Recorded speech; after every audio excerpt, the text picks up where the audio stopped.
guys, and welcome back. Today we are doing another recipe, and it is, I call them Nana's buns because my Nana always used to make them for me. She was my adoptive Nana. She wasn't like my grandma.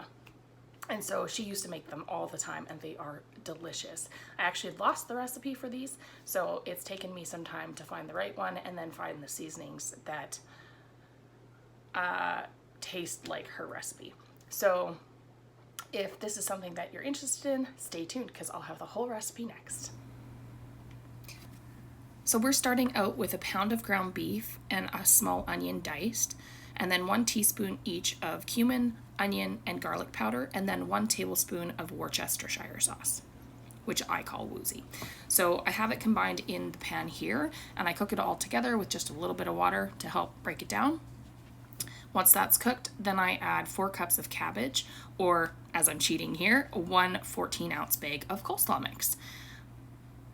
This was actually my Nana's hack, and so I am keeping true to her recipe, and I am using this instead. So what we want to do is we want to let that cook down. This takes about 10 minutes to fully cook down, and then you'll notice that it actually gets quite a bit of water in it. It's the liquid coming out of the cabbage and the rest of the onions from cooking. So what you want to do is let it cook through and get rid of all of that liquid. Otherwise you'll end up with soggy buns, and nobody wants a soggy bun. So I let that cook down. That takes maybe another 10 minutes or so, depends how high you have your element on. And once that's done, even if it gets a little bit crispy, you're totally fine, but keep an eye on it so it doesn't burn, because you don't want that taste in there. So next, I'm actually cheating, and I'm using a tube of this pizza dough. I only bought 1 tube on accident, but you actually need 2 tubes for this recipe in order to use up all the mix. So I'm just rolling this out, and then I'm cutting it into 8 pieces, because it's about 3-inch by 3-inch square, maybe 4-inch by 4-inch square. But you get 8 pieces out of this. So I'm just stacking them up to the side so I've got some room to work. I'm just pulling them out a little bit.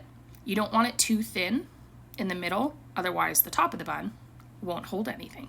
So I did about 3 tablespoons of meat here. They were heaping. So you go corner to corner and pinch, and then I kind of shake it in and then pinch the seam again. So I go around, make sure all the seams are pinched, and then I give it a little bit of a roll, put those seams down on a pre-greased baking sheet.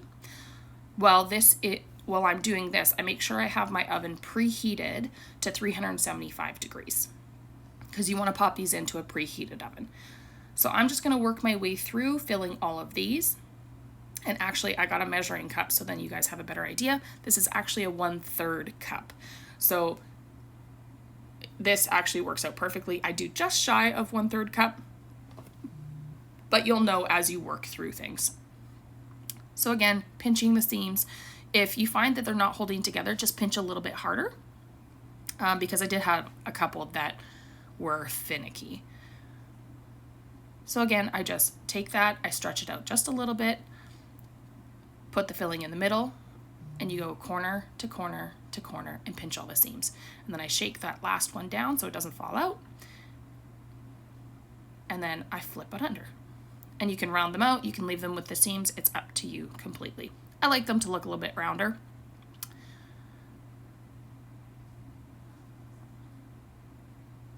And then I just work my way through all of these. So like I said, I only had 1 tube of pizza dough, because I forgot to get 2.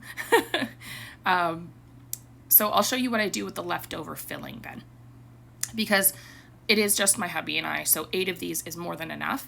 So I actually only used half a batch, and then I'm going to freeze the rest, and then I can pull that out and do another batch.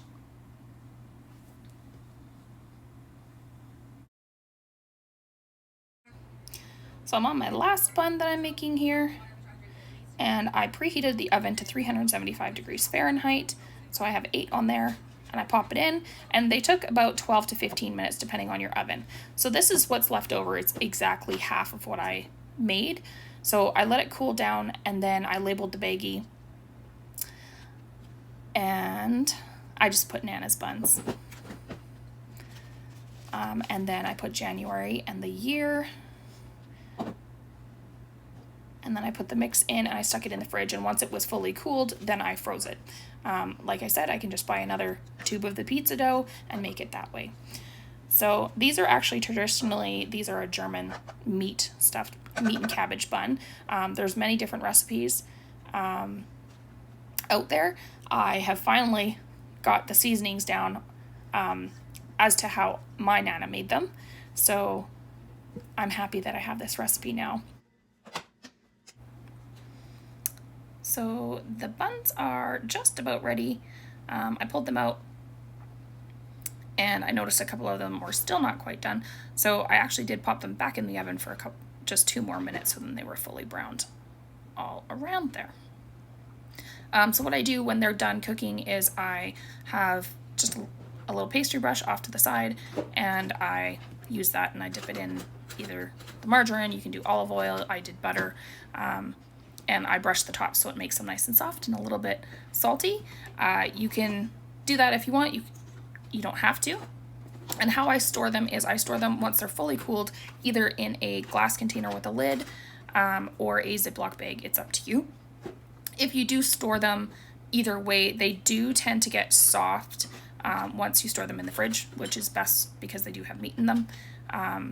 But how I reheat them the next day is I use an air fryer. You can do it in the oven or an air fryer for just a couple of minutes, and then you get that nice crisp top on it again, so you don't get a soggy corner of your bun. And then these will be ready just shortly here. So I'm just gonna take these out of the oven, and like you saw my pastry brush. And now when they're nice and warm, that's when I brush on the butter. So I do that just a little bit to all of them. It's not even half a teaspoon to each of these. And with this recipe, how I make it, they work out to be about, I think they're 178 calories each. So they're very reasonable for a snack, and they are quite filling because they do have, I think it's about 2 ounces of protein in them. You can make these with or without meat. It's totally up to you. You take this recipe and you make it yours. So I hope you guys enjoy. If you guys make this, please leave a comment down below, like and subscribe, and stay tuned for more videos. So now, of course, they're fresh out of the oven. You gotta try it. So nice and golden on the top and bottom. You can eat this with mustard or whatever you like. I like them just as they are.